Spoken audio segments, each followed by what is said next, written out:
Hello again, class. In this video, we're going to introduce systems of equations. Some of you might be a little scared at this time because we're adding in new words, but a system of equations is simply when you have more than one equation for a situation using the same variables. So a system of equations is any question where two or more equations using the same variables are involved.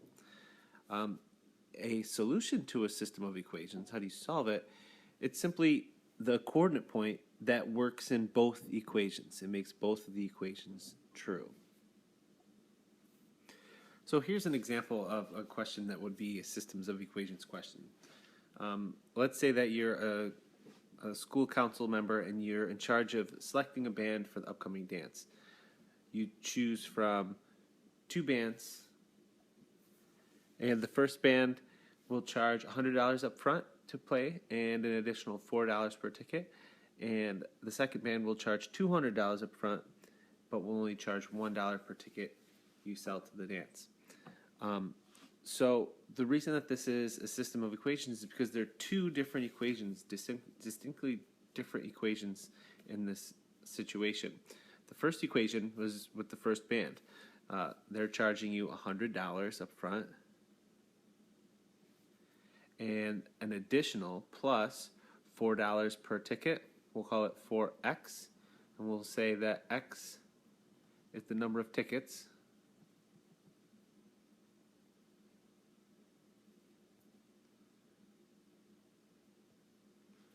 And that will equal the total amount of money that they're going to charge you, y. And then the second band is another unique equation. They're going to charge you $200 plus $1 per ticket that you sell for the total amount that the band is going to play. So you notice you have two different equations. Both equations have the same variables in them. Now that's key for a system of equations. For it to be a system of equations, you have to have the same variables in the equation. Now, I'd like you to do something. I'd like you to ask yourself a couple questions, jot your answers down, and come back to the video in just a second. I'd like you to ask yourself, which one of these bands would you choose if you were in charge? And another question that I'd like you to ask yourself is, will these bands ever cost the same amount? So go ahead, pause the video, answer those two questions, and then come back in a second. All right, so some of you might have said, well, I'm definitely going to choose band A, the first band, because they start off cheaper. They start off at $100. Who cares if they're charging more money for people? They're cheaper in the beginning, so they're going to be cheaper in the long run. And then some of you might have said, well, I'm going to choose band B because, well, they start off more expensive, but they're only charging $1 per ticket that we sell. So it would make sense to go with that band. The answer is not that easy. They're actually both right, and you're going to see why in the next slide.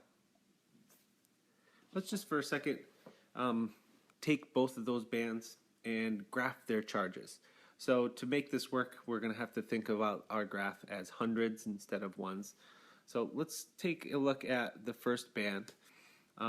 They said that they're going to charge us $100 to start. So we'll start off at $100. And then they're going to charge us $400 $4 per one ticket. So that's $400 every 100 tickets. So since my graph is in 100s here, I'll just go up 1, 2, 3, 400 over 100. So that will be the first band. The other band, they charged us a little bit more money to start. So they started off at $200, but they were charging us $100 every ticket, or every 100 tickets. So it's not exactly easy to see. If I just fix up this graph a little bit, it'll be a little bit easier. Okay, there we go. Now it'll be a little bit easier to see here. You'll see that the first band, if you were one of the people that said, Well, I'm going to go with the first band because they start off cheaper and then they'll always be cheaper. Well, you're kind of right, because if you look at the first little bit of this line right here down towards the bottom, they do actually start off cheaper. So that's what we would want. And then the other band starts off at 200. But as you start selling more and more tickets to a certain point, the other band's going to get cheaper because you're selling tickets for $4 a person, and then your graph ends up being higher, and you will not want that in this situation. If you were one of the people that said, well, let's go with the $200 band because they were charging less per person, you actually start off wrong.